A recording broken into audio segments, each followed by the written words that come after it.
Determinant क्या है, तो अपने जो सिलेबस में वो दो ही टाइप के हैं बेटा, एक 2x2 ऑर्डर का मैट्रिक्स हो उसका डिटर्मिनेंट निकालना, एक 3x3 का हो उसका डिटर्मिनेंट निकालना। ठीक है, 2 by 2 का अपन सीधा ही निकाल देंगे, 2 3 4 5, ये 2 by 2 ऑर्डर, ये वाली प्रोडक्ट करेंगे माइनस ये वाली प्रोडक्ट करेंगे, ज्यादा मैं अंदर जाऊंगा नहीं, सीधी सीधी सी बात, स्ट्रेट फॉरवर्ड बात, ये वाली मल्टीप्लाई माइनस ये वाली मल्टीप्लाई, आपका 2 by 2 ऑर्डर का डिटर्मिनेंट आ गया। ठीक है बेटा, सेकंड है 3 by 3 ऑर्डर का।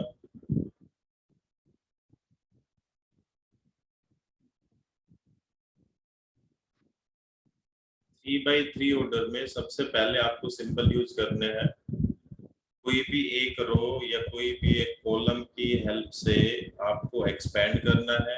ठीक है, कोई भी एक रो या कोई भी एक कॉलम की हेल्प से आपको एक्सपेंड करना है। अब आप चाहें तो R1 की हेल्प से करें, आप चाहें तो R2 की हेल्प से करें, आप चाहें तो R3 की हेल्प से करें, आप चाहें तो C1 की हेल्प से करो, C2 की हेल्प से करो, C3 की हेल्प से करो, किसी भी एक रोल या किसी भी एक कॉलम की हेल्प से आप इसको एक्सपैंड कर सकते हो। जिससे भी आप एक्सपैंड करो उसके ऊपर कुछ सिंबल यूज होंगे, और वो सिंबल कैसे यूज होंगे वो भी मैं बता चुका हूँ वैसे तो पहले, फिर भी मैं बता देता हूँ। ये अपना 3 by 3 ऑर्डर का एक डिटर्मिनेंट है। हाँ जी, किसके ऊपर पॉजिटिव आता है बेटा, बताएगा कोई? सर A11 पे पॉजिटिव आएगा। जिसमें ये जो अपना i प्लस जे है, i प्लस जे है, अगर वो इवन होगा तो उसके ऊपर अपन पॉजिटिव लिख देंगे। क्या लिख देंगे बेटा? पॉजिटिव साइन लिख देंगे। मतलब जो उसका एक्चुअल साइन है वो तो यूज होगा ही होगा, एडिशनल साइन भी यूज होगा। अगर i प्लस जे अपना नेगेटिव है, ठीक है, तो उसके ऊपर नेगेटिव है।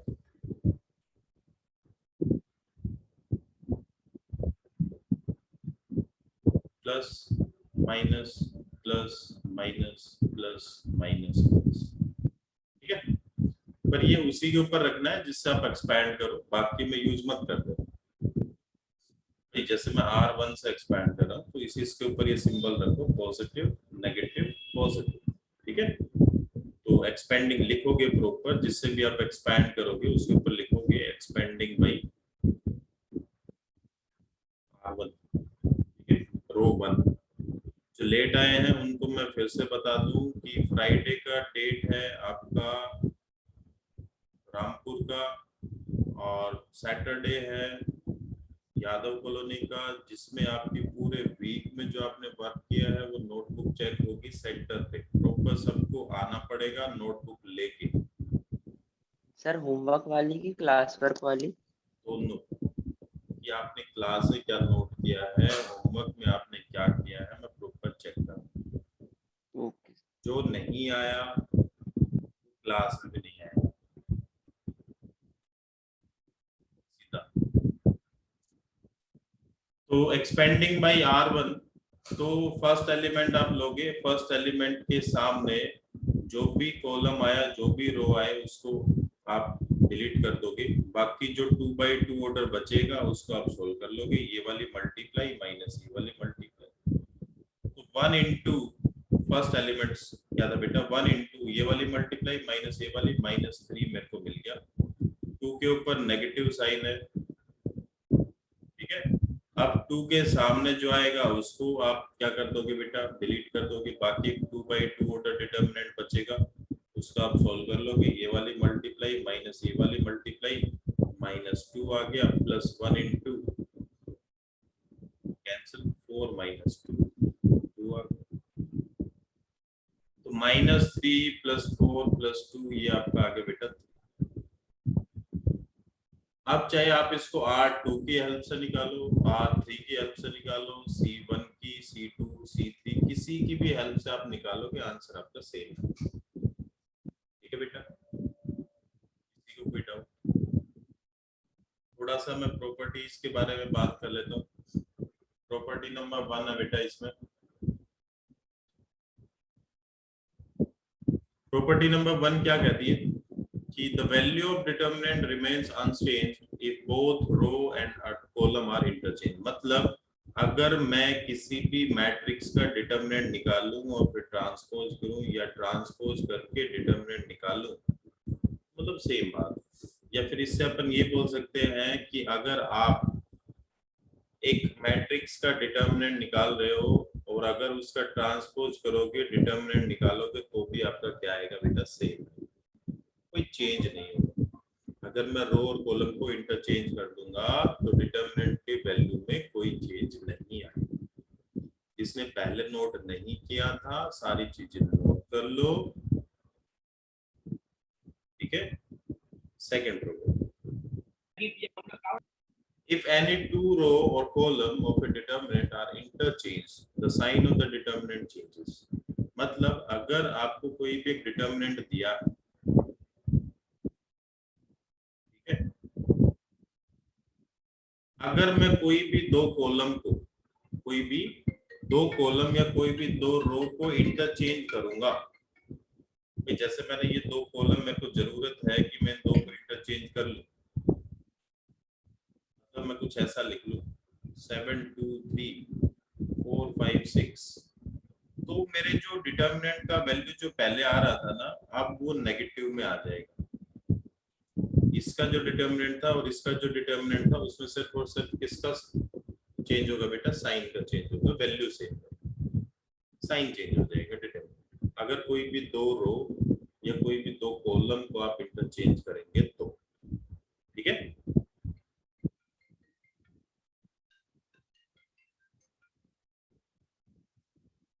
थर्ड बेटा, इफ एनी टू रो और column of a determinant are identical, मतलब सारे एलिमेंट सेम हो तो वैल्यू ऑफ डिटर्मिनेंट क्या हो जाते हैं बेटा, 0। मतलब अगर आपको दिया है कोई डिटर्मिनेंट 1 2 3 और नेक्स्ट भी 1 2 3 4 5 6, तो अगर कोई भी दो कॉलम या हो सकता है मे भी कोई भी दो रो, है ना, आइडेंटिकल हो, सेम हो, तो उसके डिटर्मिनेंट का वैल्यू क्या हो जाता है बेटा, 0। सीधा कुछ देखना नहीं है, सीधा आंसर 0 लिख सकते हैं। एमसीक्यू में बिल्कुल आ सकता है कि कोई ऐसा क्वेश्चन आपको दे जिसमें डिटर्मिनेंट का वैल्यू आपका 0, ठीक है। नोट करते जाएं, जिसने पहले नोट नहीं किया था, पहले किया भी था, तो सारी चीजें एक जगह रह जाए। सर एक सेकंड रुकना सर, नोट कर। आपको बेनिफिट होगा उस चीज का। भाई देखो, गुस्से की बात वो जायज है, क्योंकि ऐसी सिचुएशन इधर उधर होती है ना, तो दिमाग थोड़ा सा हो जाता है, और मेरा तो जरूर हो जाता है, बाकी का तो पता नहीं। कुछ ऐसे इंसान होते हैं, मतलब इस सिचुएशन में शायद वो आराम से भी डील कर ले, कुछ ऐसे होते हैं जो हाइपर भी हो जाते हैं। भाई तुम रेगुलर अटेंड करोगे तो उसमें तुम्हारा भी बेनिफिट है, मेरा भी बेनिफिट है, तुम्हारे पेरेंट्स का भी बेनिफिट है। रेगुलर वर्क करोगे तो तुम्हें ज्यादा फायदा होगा। या रेगुलर रहो, ऑफलाइन आओ, अपना पीछे का कवर करो, कोई दिक्कत हो तो पूछो, तुम्हें क्या कर सकते हैं, कुछ नहीं कर सकते। चले बेटा आगे।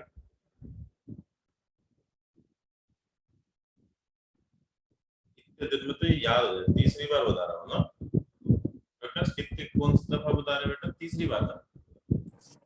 Yes, sir. If each element of a row of a determinant is multiplied by a constant, then the value gets multiplied by 2। मतलब अगर आप फर्स्ट वाली प्रॉपर्टी लिखनी है, ले भैया फर्स्ट वाली लिख ले, लिख ले बेटा।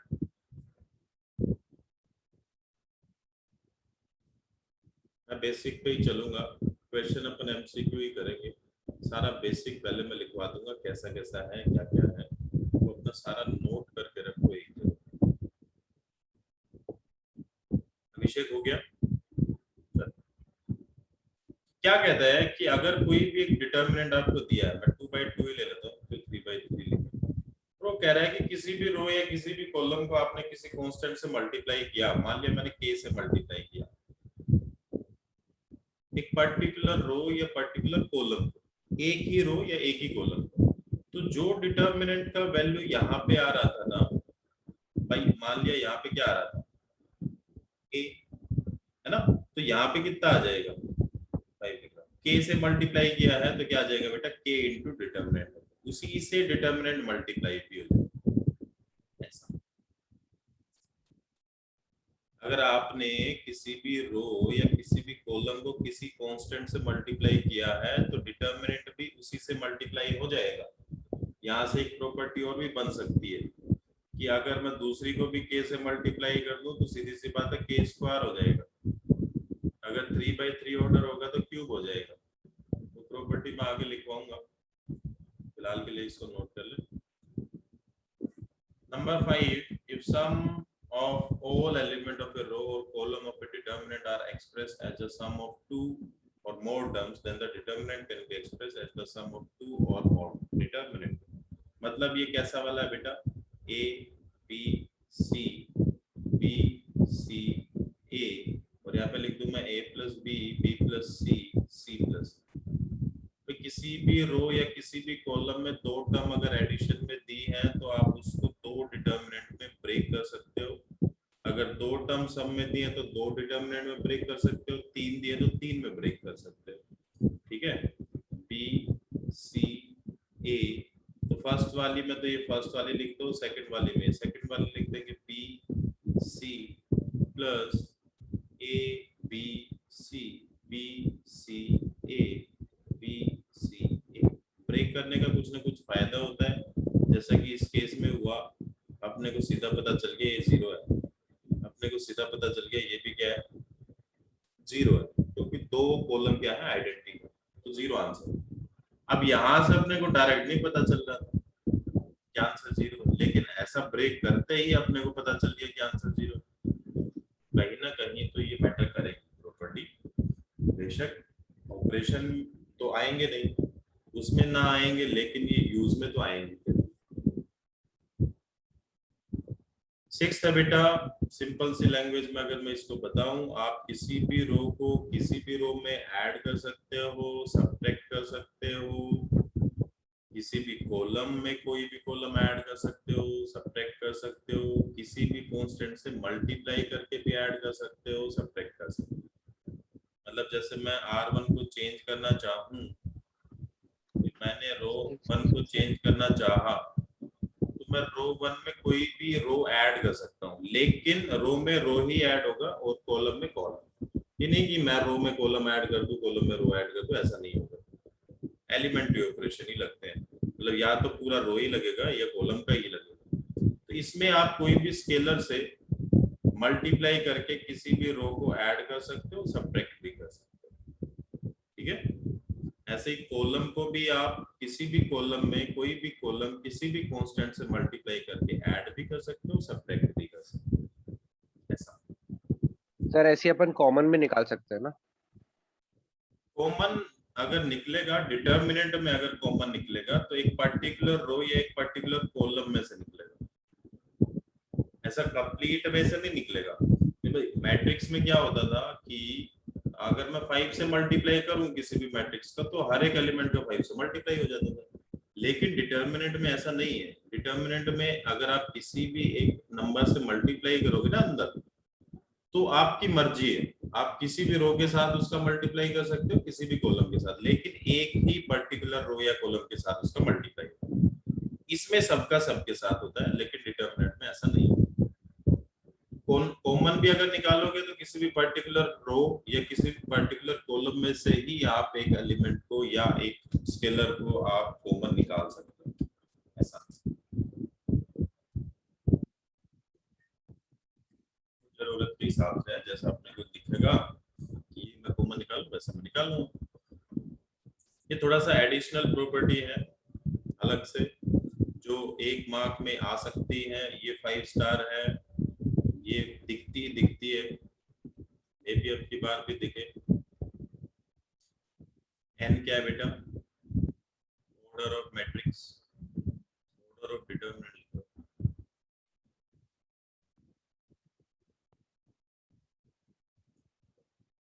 ये अगर आप मान लिया a स्क्वायर अगर आप निकाल रहे हो, उसका डिटर्मिनेंट निकाल रहे हो, या फिर डिटर्मिनेंट निकाल के आप स्क्वायर कर रहे हो तो दोनों की वैल्यू क्या आएगी बेटा, इक्वल आएगी।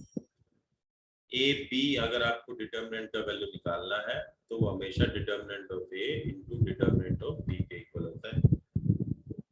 लास्ट वाली फटाफट नोट कर लो, आगे बढ़ते हैं।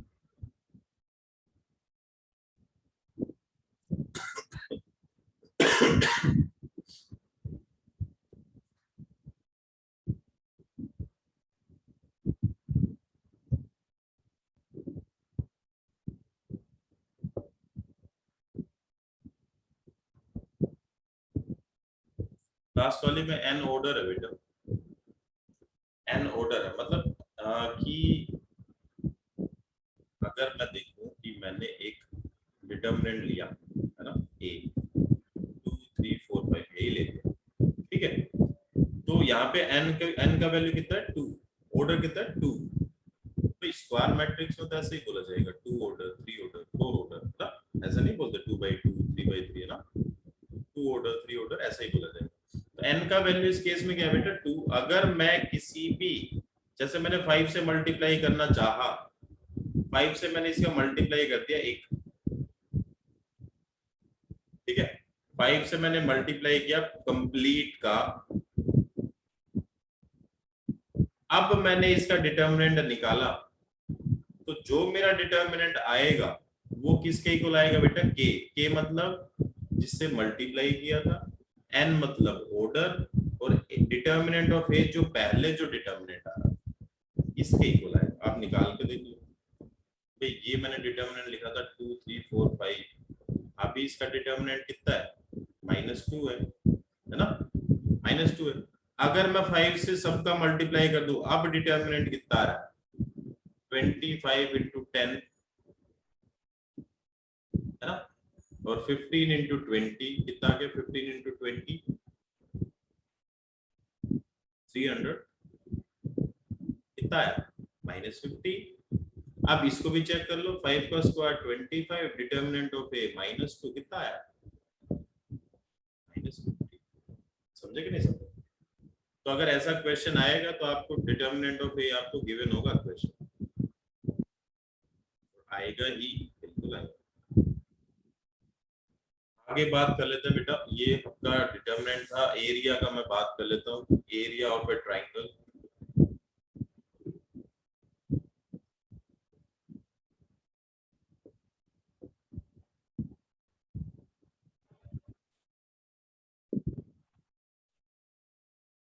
एक सेकंड,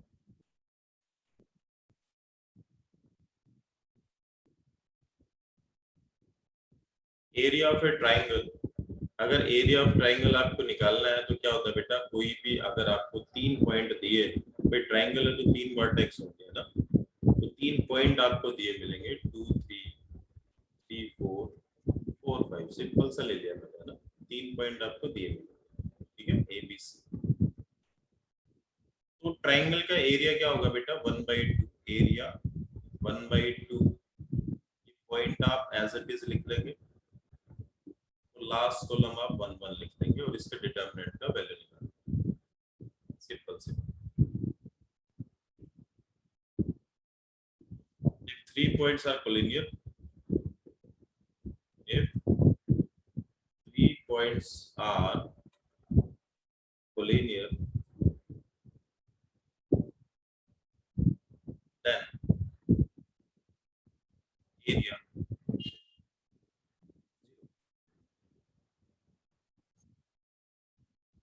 कोलिनियर मतलब क्या होता है बेटा, एक ही लाइन के ऊपर वो लाई कर ए बी सी, इसका मतलब ट्राइंगल फॉर्म ही नहीं होगी, फॉर्म नहीं होगी तो उसका एरिया क्या हो जाएगा बेटा 0, ठीक है। कुछ पूछना है इसमें?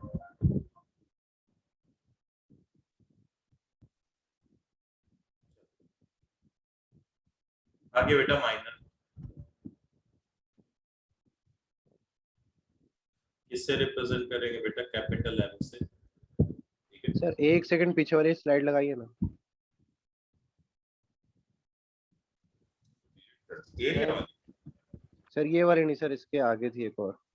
वो तो डिलीट कर दे बेटा, सर डिलीट। सर हाँ जी सर जैसे कि अगर अपन को पूछा है कि proof that the points are collinear, तो अपन ये फॉर्मूला यूज कर सकते हैं कि अगर एरिया 0 आया तो कोलिनियर होगा। ये तो करेंगे। अगर आपको कोलिनियर प्रूव करना है तो एरिया आपका 0 आना चाहिए तो ये कोलिनियर।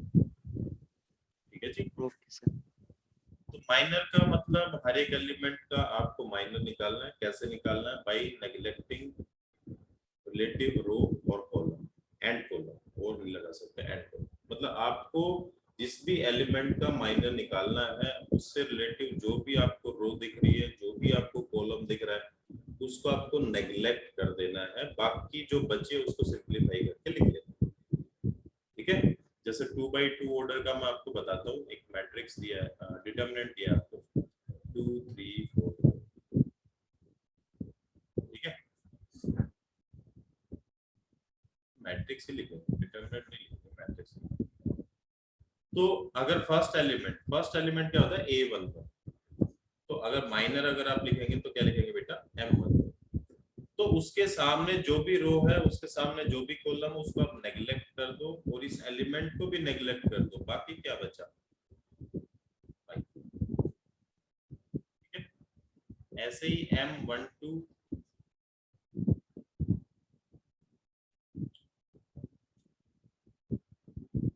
M12। अब M12 ये वाला एलिमेंट है, इसके सामने जो भी कॉलम आए, रो आए, उसको नेग्लेक्ट करो। बाकी क्या बचा बेटा? 4।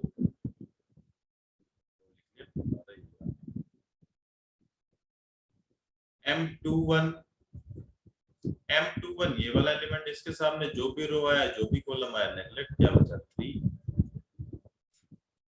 ठीक है। और लास्ट वाला कितना आ गया बेटा? 2। ऐसे ही आप 3x3 ऑर्डर में आप कर सकते हो। 3x3 ऑर्डर मैट्रिक्स अगर आपको दिया हो 1 2 2 1 2 2 2 1, अगर आपको माइनर निकालना है M11, बताओ जल्दी से कितना है? नेग्लेक्ट कर दो। -3 M12 कितना आया? -2। ये ऐसा कोई है जिसको ये चीज समझ में ना आई हो? आ गई सर। कितना आ गया बेटा? 2, है ना? 2x2 ऑर्डर का एक वैल्यू बचेगा, उसका आप डिटरमिनेंट निकाल दो, नेग्लेक्ट करो। तो ये आपका माइनर। दूसरी चीज है इसी में, हटा दो ना, ऐसा तो कोफैक्टर। दूसरा क्या है बेटा? कोफैक्टर्स। कोफैक्टर्स क्या होते हैं? C से आप रिप्रेजेंट करेंगे या फिर आप A से भी रिप्रेजेंट कर सकते हैं, कैपिटल A से। इसके इक्वल होता है बेटा I + J -1 raised to the power I + J into minor of the term। -1 का पावर I + J, मतलब कोफैक्टर और माइनर एक टाइप से इक्वल ही होता है, लेकिन चेंज क्या होता है? ये चेंज होता है। और ये I + J मैंने पहले भी आपको एक जगह लिखवाया है, I + J, जिसमें आप डिटरमिनेंट में वाली स्लाइड आप देखोगे, ये वाली, कि I + J अगर इवन आया तो आपका कोफैक्टर और माइनर क्या हो जाएगा बेटा? इक्वल हो जाएगा। क्योंकि -1 का पावर अगर इवन आया तो +1 हो जाएगा ना, तो वो इक्वल हो जाता है। कैसे? जैसा मैं एक एलिमेंट लेता हूँ, एक मैट्रिक्स लेता हूँ, यही मेरे को अच्छी लगती है, ये लिख देता है। ठीक है। तो ये फर्स्ट एलिमेंट है। फर्स्ट एलिमेंट क्या होता है बेटा? A11 मतलब I + J आपका क्या है? इवन है तो माइनर और कोफैक्टर दोनों क्या हो गए बेटा? इक्वल हो गए। इफ I + J इवन, ये भी एक नंबर में क्वेश्चन आ सकता है। और CIJ जो है वो नेगेटिव ऑफ माइनर होगा। कब होगा बेटा? If I + J is odd.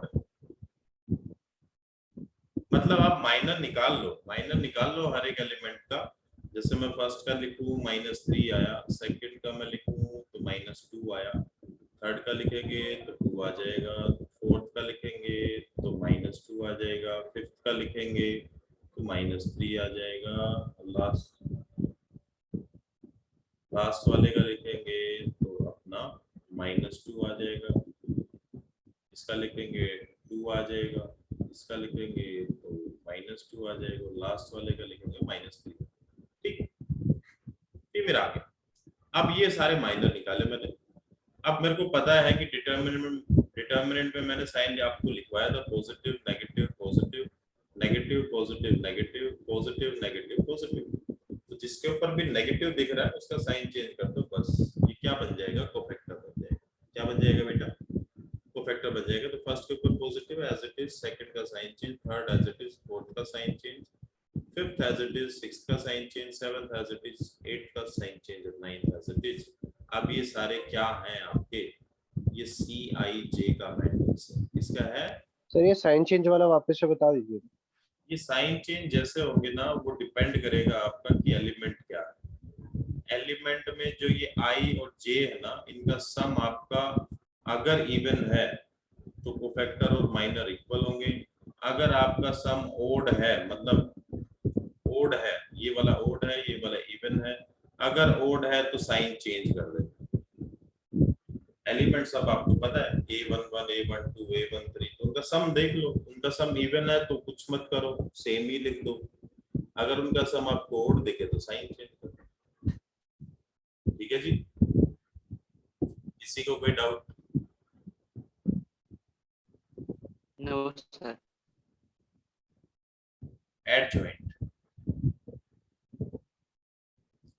Adjoint of a matrix.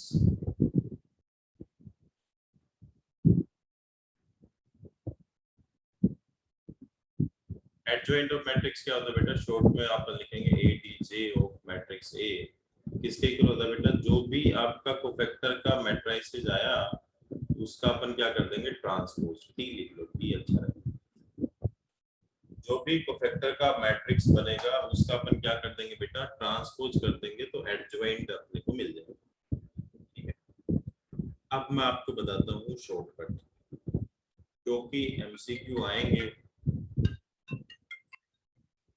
तो अपने को शॉर्टकट ज्यादा मैटर करेगा कि जल्दी से जल्दी मैं एडजॉइंट कैसे निकाल लूँ, 2/2 का कैसे निकाल लूँ, 3/3 का भी मैं कैसे निकाल लूँ, वो भी अपन बता देंगे। तो एडजॉइंट अगर आपको निकालना है, पहली बात तो बेसिक तो यही है कि पहले आपको माइनर निकालना पड़ेगा, फिर कोफैक्टर निकालना पड़ेगा, फिर उसका जो मैट्रिक्स बनेगा उसका आपको ट्रांसपोज करना पड़ेगा, तब जाके आपको क्या मिलेगा, एडजॉइंट मिलेगा। लेकिन यहाँ पे हम बात करेंगे ट्रिक्स की, 2/2 ऑर्डर का कैसे निकालेंगे। 2/2 ऑर्डर का सिंपल है, ये दोनों एलिमेंट इंटरचेंज और इन दोनों एलिमेंट का साइन चेंज। ठीक है बेटा, कुछ अपने को माइनर निकालना, कुछ अपने को कोफैक्टर नहीं निकालना, कुछ भी नहीं निकालना, सीधा अपन इनको इंटरचेंज कर देंगे और इन दोनों का साइन चेंज कर देंगे। ये वाला इंटरचेंज लिख लो,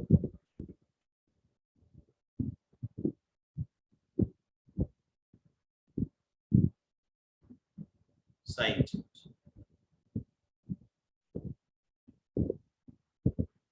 अब बात आती है 3/3 ऑर्डर। डायरेक्ट भी आप याद रखना कि कैसे निकालना है, पहले माइनर कोफैक्टर फिर ट्रांसपोज। ठीक है, एक और थोड़ा सा इजी तुम्हारे लिए हो गया, पेयर ऑफ ये जो लीनियर इक्वेशन का जो क्वेश्चन आएगा वो नहीं दे सकते थे, अगर देंगे तो उसका सॉल्यूशन देंगे कि XYZ की वैल्यू क्या है, तो फटाफट आप वैल्यू पुट करके अपना आंसर चेक कर लो। मे बी वैसा नहीं देंगे, कंसिस्टेंट इनकंसिस्टेंट ज्यादा मैटर कर जाता है उस केस में, तो अपना देख लेंगे आगे चलकर। अभी इसके ऊपर आते हैं 3/3 ऑर्डर। पहले तो मैं एक लिख लेता हूँ,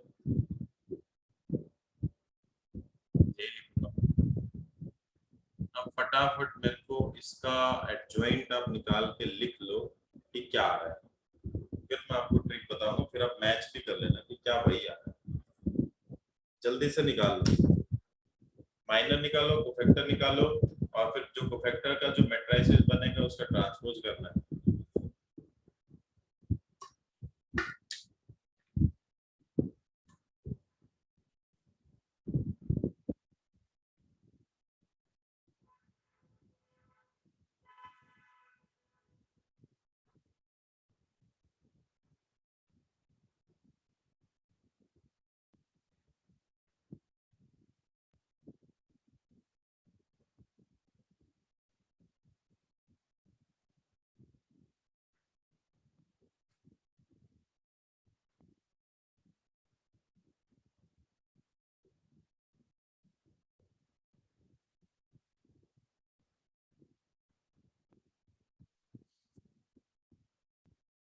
जल्दी से निकालो बेटा।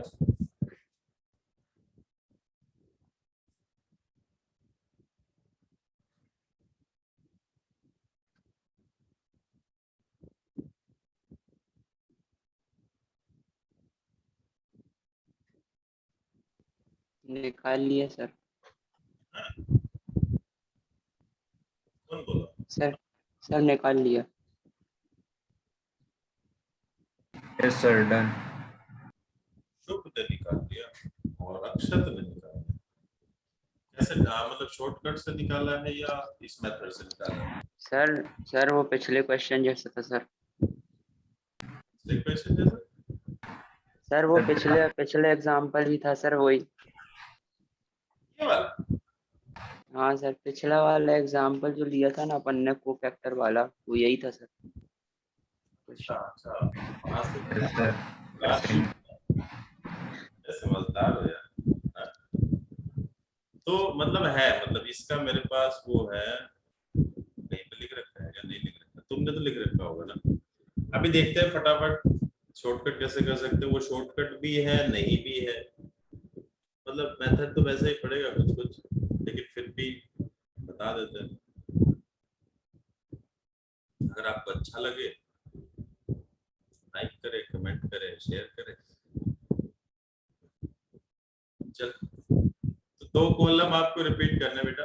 जो स्टार्टिंग के दो कॉलम है, 1 2 1 2, ठीक है।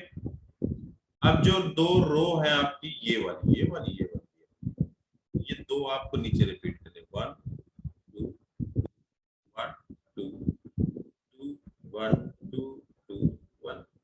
आप सोचोगे ये क्या बन गया? क्या बताया? पहले दो कॉलम को आपको रिपीट कर लेना है और फिर जो फर्स्ट जो दो रो आए उनको रिपीट कर लेना। ये तो फटाफट कर ही सकते हैं, है ना। अब आपको क्या करना है, जो फर्स्ट कॉलम आया और फर्स्ट जो रो आई उसको नेग्लेक्ट कर देना, छोड़ देना। मतलब ये जैसे है ही नहीं, ये मानो आपके पास है ही नहीं, ये बचा है आपके पास। चलो अब एलिमेंट लिखते हैं। रो में लिखना है बेटा स्टार्टिंग में। यहाँ से कॉलम से मैं सोल्व कराऊंगा, लिखना रो में है क्योंकि ट्रांसपोज होगा। सिंपल, आपको ये वाली मल्टीप्लाई माइनस ये वाली मल्टीप्लाई, कितना आ गया बेटा? -3. आगे बढ़ो। ये वाली मल्टीप्लाई माइनस ये वाली मल्टीप्लाई, कितना आ गया बेटा? रो में लिखना है, ठीक है। आगे बढ़ो। ये वाली मल्टीप्लाई माइनस ये वाली मल्टीप्लाई, कितना आ गया बेटा? 2 अभी खत्म हो गया। अब सेकंड रो, ये वाली मल्टीप्लाई माइनस ये वाली मल्टीप्लाई, कितना आ गया बेटा? 2 ये वाली मल्टीप्लाई माइनस ये वाली मल्टीप्लाई, कितना आ गया? माइनस ये वाली मल्टीप्लाई माइनस ये वाली कितनी आ गई बेटा? 2 आगे बढ़ो, ये खत्म हो गया ना। कितना आ गया? 2 आगे बढ़ो, कितना आ गया? 2 लास्ट वाला कितना आ गया? माइनस। अच्छा लगा है तो कर सकते हैं, नहीं लगा है तो फिर अपना जैसा निकाल दो वैसा निकाल। क्या कहते हो? सही है? मेरे ख्याल से तो मिस्टेक होने के चांस इसमें कम है ना।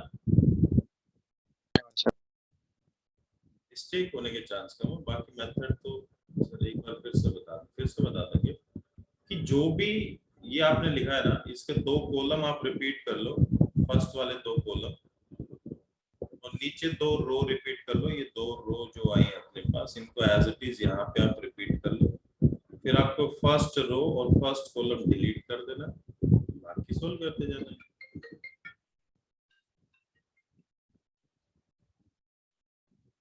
ठीक है जी, चलते हैं आगे। एक सेकंड बेटा।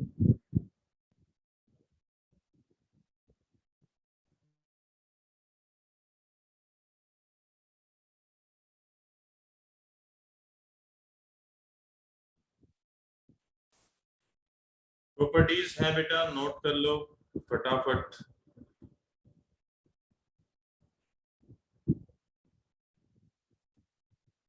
इससे ज्यादा बताने का तो कुछ है नहीं। एक और आप ऐड कर सकते हैं, adjoint of AB is equal to adjoint of B into adjoint of A। एक और आप ऐड कर सकते हैं, adjoint of A transpose is equal to adjoint of A whole transpose। बाकी इनमें से जो मेन है, मेन अपनी फर्स्ट वाली है जो आ सकती है एग्जाम में, जिसके ऊपर क्वेश्चन बाकायदा आया है, आज से पहले भी आया है और आगे भी आ सकता है। ठीक है,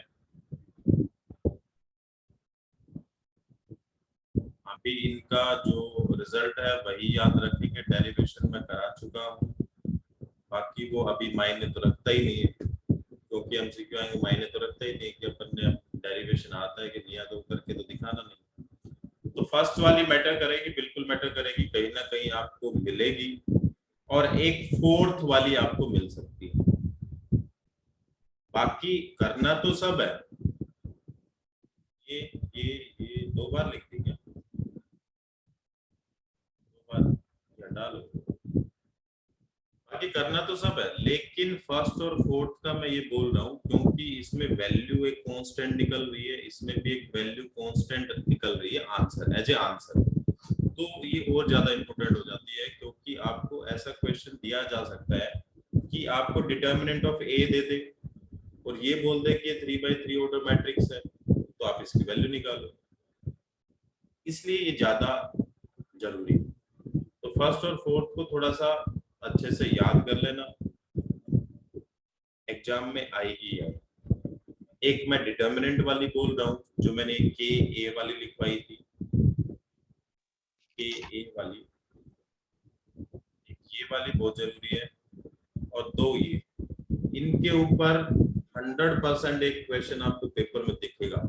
एक वो जो एंट्री थी ना 0 and 1 वाली, कि कितनी मैट्रिक्स बन सकती है, तो एंट्री जो भी जितनी भी एंट्री दे रखी है उसका पावर ऑर्डर, ये ऐसे क्वेश्चन है, ये मोस्ट रिपीटेड क्वेश्चन है जो 1 नंबर में आते थे अब तक। अब तो और भी ज्यादा मतलब इनका चांस बढ़ गया, तो ये सारे आंसर।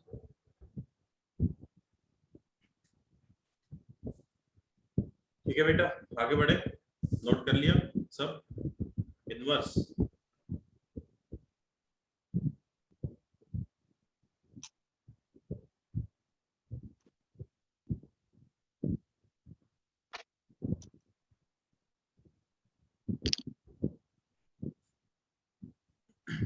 इनवर्स क्या होता है बेटा?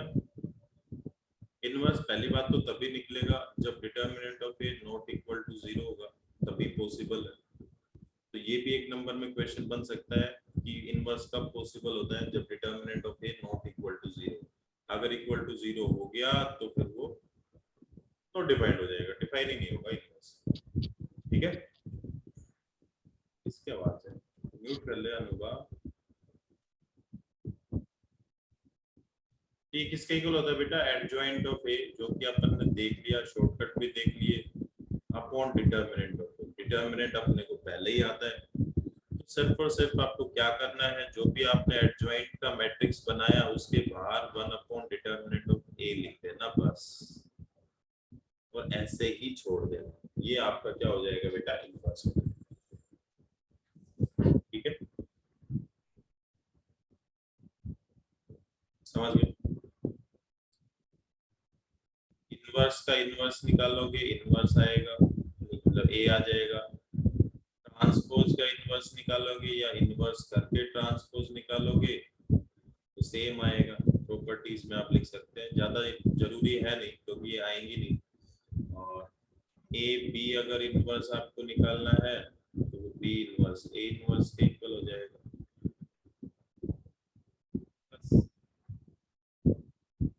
बाकी कुछ अलग से प्रॉपर्टी है, शायद मैंने लिखी है। इनवर्स करेंगे फिर दोबारा से इनवर्स करेंगे, ए आ जाएगा। ये आपका ये गलत लिखा है, ये आप चेंज कर लेना, ये बी इनवर्स ए इनवर्स होगा। ठीक है, ये केस और भी मैटर करता है ज्यादा कि अगर ए बी सी ये क्वेश्चन मल्टीप्लाई में भी था और आपको एक अननोन मैट्रिक्स इनमें से मिलेगी और इधर मैं लिख लूं जैसे डी मैट्रिक्स, क्या ले लिया बेटा मैंने, डी मैट्रिक्स। अब क्वेश्चन क्या बनेगा, क्वेश्चन ये बनेगा कि जो ए बी सी है ना, इनमें से एक आपको अननोन मिलेगी, कोई भी हो सकती है, बी भी हो सकती है, ए भी हो सकती है, सी भी हो सकती है, और उस मैट्रिक्स का आपको वैल्यू निकालना है कि वो मैट्रिक्स था क्या। तो सीधी सी बात है, ए को मैं उधर लेके जाऊंगा, है ना, या फिर बोलने में क्या आता है कि pre multiply by A inverse, क्या बोलते हैं बेटा, pre multiply by A inverse, ये अपन बता चुके हैं, पर अभी इसके ऊपर ज्यादा वो मत करो, स्ट्रेट फॉरवर्ड चलो कि ए उधर जाएगा तो ए इनवर्स हो जाएगा, सिंपल ऐसे याद रख लो। वैसे तो प्री मल्टीप्लाई होता है और पीछे जो है उसको हम बोलते हैं पोस्ट मल्टीप्लाई, जो हमें चाहिए ही नहीं भाई, ना तो प्री वाला चाहिए ना पोस्ट वाला चाहिए, हमें तो बी चाहिए। बी अननोन है तो बी को मैं एक साइड रखता हूँ, बाकी सबको मैंने शिफ्ट कर लिया, तो सी उधर जाएगा ना तो उसकी पोजीशन लास्ट ही होगी, तो तीनों को मैं सोल्व कर लूंगा। यही ये दो प्रॉपर्टी बोलती हैं कि अगर कोई भी मैट्रिक्स दूसरी साइड जाएगी तो उसका जो इनवर्स होगा ना, वो उसकी पोजीशन चेंज नहीं होगी। अगर वो फर्स्ट पोजीशन पे था आपका लेफ्ट हैंड साइड में, तो उधर भी राइट में जाएगा तो फर्स्ट पोजीशन पे ही जाएगा। अगर वो लास्ट पोजीशन पे वो मैट्रिक्स है, अगर आपको अपोजिट साइड में ले जाना है तो लास्ट पोजीशन पे ही जाएगा और उसका इनवर्स हो जाएगा, ठीक है। वैसे ऐसे ले जाना पॉसिबल नहीं है, प्री मल्टीप्लाई पोस्ट मल्टीप्लाई करके अपन अपोजिट साइड लेके जाते हैं, ठीक है जी, बात समझ गए। एक इसमें शायद ये भी नहीं है कि ए इंटू ए इनवर्स जो होता है वो आई के इक्वल होता है, ये भी आप लिख लो, ए इनवर्स इंटू ए ये भी आई के इक्वल होता है, ये भी आप लिख सकते हैं। ये मैंने बता दिया आपको, ट्रांसपोज करें या पहले इनवर्स निकाल के ट्रांसपोज करें सेम आएगा। ये आ सकती है के से, अगर मैं किसी का मल्टीप्लाई करूं फिर इनवर्स निकालूं, या 1/k करके फिर इनवर्स निकालूं, ये आ सकती है बिल्कुल, ठीक है। ये क्या है बेटा, ए बी अगर आई के इक्वल है, ए बी का मल्टीप्लाई अगर आई के इक्वल है और दोनों अगर स्क्वायर मैट्रिक्स है और आई के इक्वल है, तो बी जो है वो ए का इनवर्स होगा बेटा, और ए जो है वो बी का inverse. A and B are inverse of each other, A B का इनवर्स हो जाएगा, बी ए का इनवर्स हो जाएगा। लास्ट वाली क्या कहती है, इनवर्स करें और उसकी कुछ पार में अगर लूं, या फिर मैं पार लूं और फिर इनवर्स करूं, पार लूं या फिर इनवर्स करूं तो सेम है। बाकी इनमें से ज्यादा जरूरी तो मेरे को कोई नहीं लग रही, थोड़ा सा आप इसका ध्यान रख लेना 6th वाली, बाकी नोट करके रखो सारी चीजें।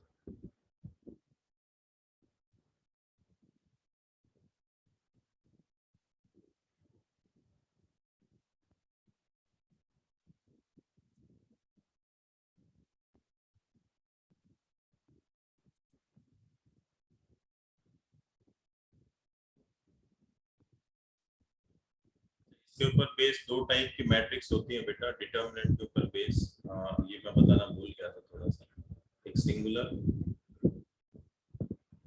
सिंगुलर मैट्रिक्स,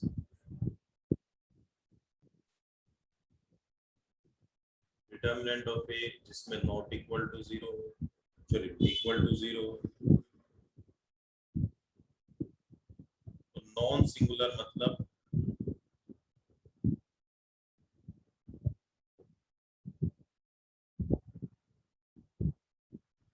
जिसमें determinant of A not equal to 0, तो हमेशा नॉन सिंगुलर मैट्रिक्स का जो है वो इनवर्स निकलेगा।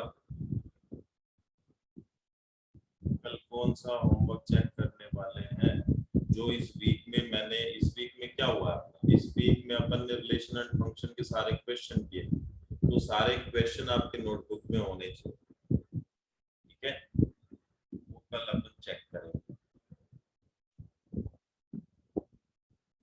जब भी आप आए फोन कर ले, क्योंकि अभी थोड़ा सा शेड्यूल चेंज हुआ है ऑफलाइन का, सर बोल रहे कि मैं वहां से क्लास लूंगा, क्या चक्कर है, तो वो थोड़ा, हाँ जी सर सैटरडे को तो रेगुलर क्लास लगेगी, तो क्या क्लास के बाद कॉपी चेक करवानी है कि पहले? बता मैसेज कर दूंगा मैं आपको तरफ से टाइम का कि किस टाइम पे आपको आके चेक करना। हाँ, तुम्हारा एप्लीकेशन ऑफ डेरिवेटिव जो चल रहा है ये भी आप जो आगे होगा ना अप्लाइड वालों के लिए, इसमें जो आगे एमसीक्यू होंगे नेक्स्ट स्टेप के आगे बेटा सॉल्यूशन ऑफ बेसिक में आज खत्म करा दूंगा इसका पूरा सॉल्यूशन ऑफ लीनियर इक्वेशन।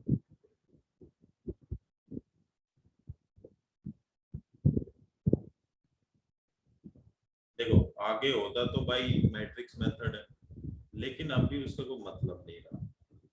अगर एमसीक्यू के हिसाब से देखूं मैं तो इस मेथड का कोई मतलब रहा ही नहीं। अब ये तुम्हें आता हो चाहे ना आता हो इसका कोई मतलब ही नहीं, क्योंकि अगर आपको इक्वेशन दी तो चार ऑप्शन देगा, वो चारों वैल्यू आप पुट करके देख लेंगे, जिसमें भी सेटिस्फाई किया वही आंसर हो जाएगा। मैट्रिक्स मेथड का कोई मतलब रहा नहीं, ना क्रेमर्स रूल जो अपन ने बताया था उसका मतलब रहा, क्योंकि एमसीक्यू आएगा। सिर्फ और सिर्फ आपको क्या देखना है, कंसिस्टेंट सॉल्यूशन कब होता है, इनकंसिस्टेंट सॉल्यूशन कब होता है, वो अपने को थोड़ा सा देखना पड़ेगा। ठीक है, तो आपको 2 या 3 इक्वेशन दी होंगी। 2 इक्वेशन देगा तो 2/2 ऑर्डर मैट्रिक्स बनेगी, 3 इक्वेशन देगा तो 3/3 ऑर्डर मैट्रिक्स बनेगी। ठीक है, तो सबसे पहली बात जो सॉल्यूशन जो निकलता है वो कुछ ऐसी इक्वेशन आपको गिवन होती है। ए यहाँ पे कांस्टेंट है, एक्स मतलब एक्स वाई जेड है, और बी मतलब इक्वल में जो वैल्यू अपने को गिवन होती है, like 2x + 3y + 4z is equal to 6, है ना। x + y + z is equal to 3 और 2x - y + z is equal to 4। मैंने कुछ ऐसा ले लिया। ठीक है, तो a जो मैट्रिक्स होती है जो इनके कोफिशिएंट कौन से बेटा, 2 1 2 3 1 -1 4 1। अगर कोई नहीं है, अगर आपको ये लगता है कि x नहीं है तो उसका कोफिशिएंट क्या हो जाएगा बेटा, 0 आपको मेंशन करना। x का मतलब यहाँ पे इसका बोल रहा हूँ बेटा मैं x y z, और b मैट्रिक्स का मैं क्या बोल रहा हूँ जो इक्वल में आपको दिया है 6 3 4। तो अगर आपको यहाँ से x निकालने को चाहिए तो x ही, तो आपको a अपोजिट साइड लेके जाना पड़ेगा, तो आपका सॉल्यूशन ये हो। सॉल्यूशन क्या होता है, ये होता है। ये कब होता है, जब यूनिक सॉल्यूशन होता है। कब होता है बेटा, यूनिक सॉल्यूशन। तब अपन सॉल्यूशन कैसे निकालते हैं, x = a इनवर्स b। लेकिन इनवर्स की बात आई है तो डिपेंड करेगा कि ये जो मैट्रिक्स है इसके डिटरमिनेंट का वैल्यू 0 आ रहा है या नहीं आ रहा है। अगर 0 आ गया तो पंगा हो जाना है ना। तो ये कुछ केस है, डिटरमिनेंट ऑफ,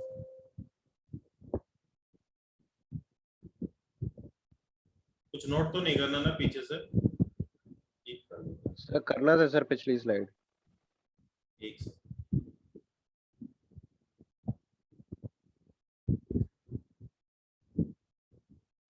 नोट कर ले तो बेटा जल्दी से।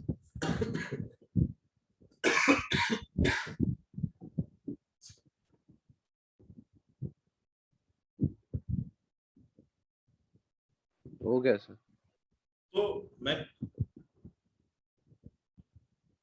खत्म ही हो गया क्या पीछे, इसको हटाना पड़ेगा बेटा, किसी को नोट करना है तो नोट कर लो।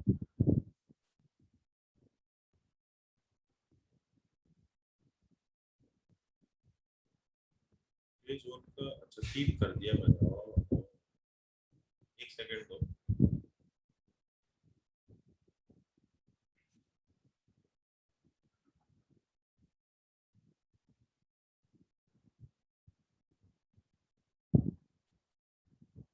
जी सर डिटरमिनेंट ऑफ पे 0 होना चाहिए, वही मैं लिखवा रहा हूँ। देखो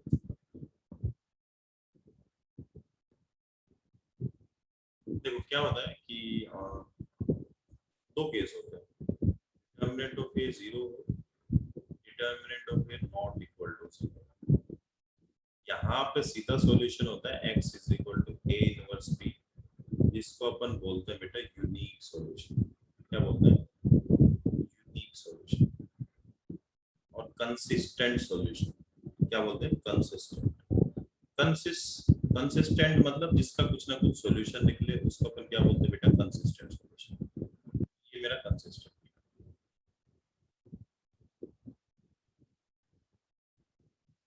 अगर ये मेरा 0 आता है तो मेरे दो केस हो जाते हैं। एक एडजॉइंट ऑफ ए मैं निकालूंगा और उसका बी से मल्टीप्लाई करूंगा, अगर इक्वल टू 0 आया तो।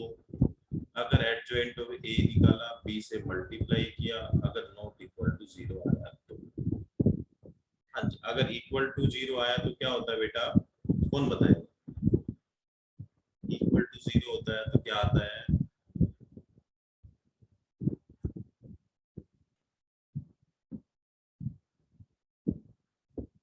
इक्वल टू 0 होता है तो क्या आता है बेटा?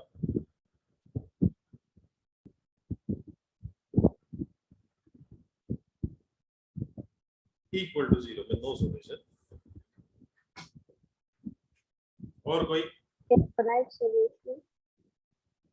एक तो होगा ही, कंफर्म बताओ मेरे।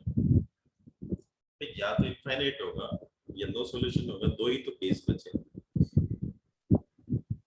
सर इक्वल टू 0 में इनफाइनाइट सॉल्यूशंस। थोड़ा सा इक्वल का याद रखो, इक्वल में मतलब कुछ ना कुछ सॉल्यूशन निकलेगा। नॉट इक्वल में तो मतलब निकलना ही नहीं। नॉट इक्वल मतलब नॉट नो सॉल्यूशन। ठीक है, तो यहाँ पे आप लिखेंगे इनफाइनाइट मेनी सॉल्यूशन।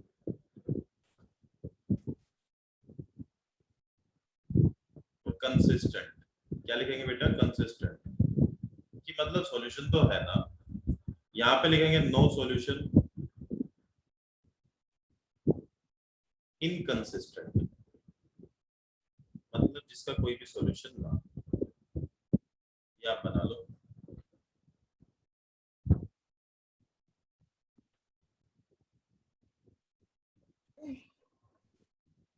हाँ जी, कर लेंगे बेटा। तो मेन जो क्वेश्चन आएगा ना, अब जो आएगा पेयर ऑफ ये जो अपनी लीनियर इक्वेशन का सॉल्यूशन है वो इसके ऊपर आएगा, ना के सॉल्यूशन निकालना आएगा। निकालने का तो भूल ही जाओ। मे भी आपको कोई एक वेरिएबल दे दे, उसका वैल्यू आपसे निकलवा ले। वो बोलते कि ये कंसिस्टेंट सॉल्यूशन है तो इसका वैल्यू निकालो। तो कंसिस्टेंट कब होता है वो आपको देखना पड़ेगा। अब वो बोलते कि इनकंसिस्टेंट है तो इसका वैल्यू निकालो। मेन तो क्वेश्चन यहीं से सोल्व हो जाता है। अगर ये नॉट इक्वल टू 0 तो कंसिस्टेंट सॉल्यूशन, उसमें यूनिक सॉल्यूशन कुछ वगैरह वगैरह दिया मिलेगा हमें, तो यहाँ से आधा क्वेश्चन सोल्व हो जाता है। एक छोटी सी चीज और है, नोट हो गया बेटा ये? Excuse Yes, me sir. Sir. एक छोटी सी चीज और है, सॉल्यूशन ऑफ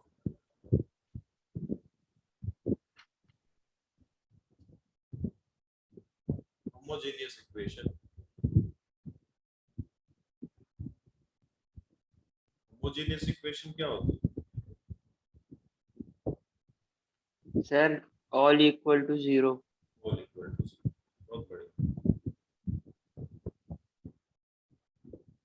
सॉल्यूशन कैसे निकालेंगे, किसी को याद है? वो पुरानी बातें जब हमने ये किया था चैप्टर, श्रेया बताएगी। भाई ये 0 है तो बी का तो कोई मतलब है ही नहीं क्वेश्चन में, मतलब बी का तो कोई यूज होना नहीं है। तो सीधी सी बात है, यहीं पे कुछ बात छिपी है। या तो ये 0 आएगा, ये नॉट इक्वल टू 0 आएगा। अब बताओ इसमें क्या होता है, इसमें क्या होता है? एक में नो सॉल्यूशन होगा, एक में इनफाइनाइट मेनी सॉल्यूशन होगा, नहीं मतलब ट्राइवल सॉल्यूशन होगा, और एक में नो सॉल्यूशन होगा। एक में ट्राइवल होगा, एक में इनफाइनाइट मेनी सॉल्यूशन होगा। अब ये बताओ कि किस में कौन सा होगा? इक्वल टू 0 वाले में क्या होगा? Sir infinite solution, no solution. मतलब वही चीज है, इक्वल टू 0 मतलब कुछ ना कुछ आपको मिलेगा, कुछ ना कुछ सॉल्यूशन आपको मिलेगा। लास्ट में मैंने ऐसा ही कराया था। अभी जो मैंने लिखवाया इक्वल टू 0 आ रहा है, इसका मतलब सॉल्यूशन है। सॉल्यूशन है इस केस में इनफाइनाइट मैनी सॉल्यूशन। क्या लिखेंगे बेटा? Infinite many solution.